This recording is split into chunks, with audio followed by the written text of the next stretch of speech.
नमस्कार, मैं तीर्थ बोल रही हूँ।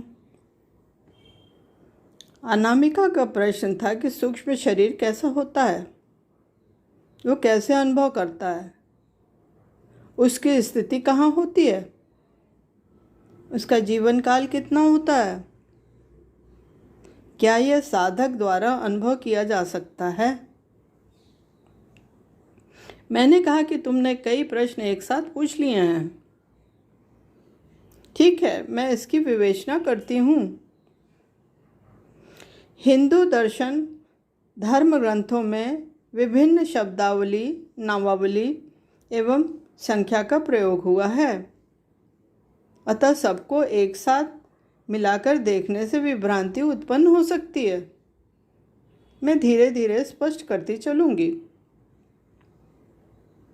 पिछली चर्चा में हमने 5 कोशों की संरचना के बारे में समझा था। आज इन्हें हम 3 शरीर अर्थात आवरण के रूप में समझते हैं। जब मणिपुर चक्र शुद्ध होकर विकसित होने लगता है, तब साधक को अपने अंदर समाहित सूक्ष्म शरीर, इसे लिंग शरीर भी कहते हैं, की अनुभूति होनी शुरू होती है। दूसरे पक्ष में अन्य सांसारिक व्यक्ति भी कभी कभी सूक्ष्म शरीर की उपस्थिति का एहसास अन्य किसी परिस्थिति में करता है। सबसे पहले मैं इसकी आकृति के बारे में कहती हूँ। आकृति यह ऊर्जा एवं सूक्ष्म तत्वों का बना एक पिंड होता है। इसकी निश्चित आकृति नहीं होती है। कभी कभी यह ठीक स्थूल शरीर या भौतिक शरीर जैसी आकृति लिए होता है। बादल सा या पारदर्शी पन्नी की पतली परत सा होता है। चूंकि यह सूक्ष्म तत्वों का बना है, अतः यह ठोस रूप से नहीं होता है।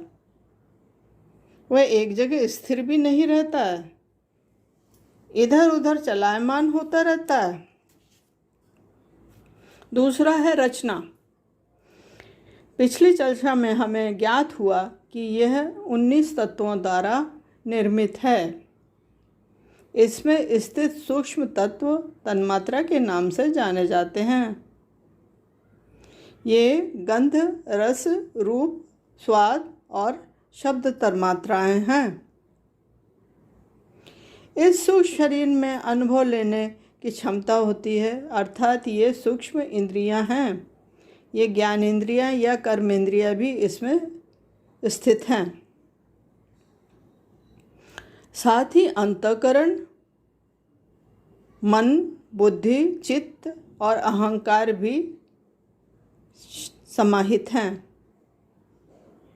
अब तीसरा स्थिति, यह स्थूल शरीर के 5 महाभूतों पृथ्वी, जल, अग्नि, वायु एवं आकाश द्वारा निर्मित नहीं है, अतः यह कहीं भी आ जा सकता है। यह एक सूक्ष्म संरचना होती है, उनकी सूक्ष्म तन्मात्रा से ही बना होता है।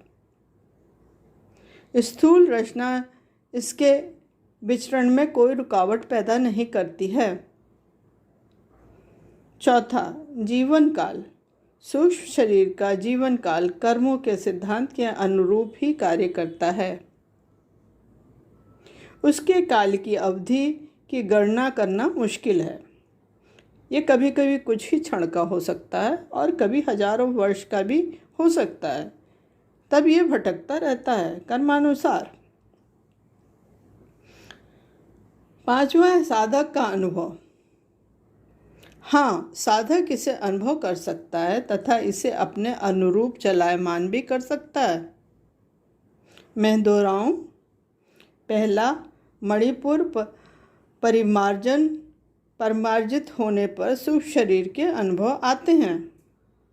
दूसरा, ये तन्मात्राओं, नाड़ियों एवं सूक्ष्म इंद्रियों द्वारा रचित ऊर्जा पिंड होता है।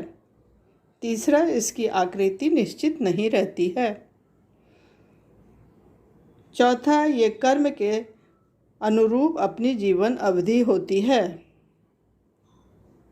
5वां, साधक एवं सिद्ध योगी इसे पुष्ट करता है और विभिन्न कार्य लेता है। ठीक है, फिर मिलेंगे। धन्यवाद।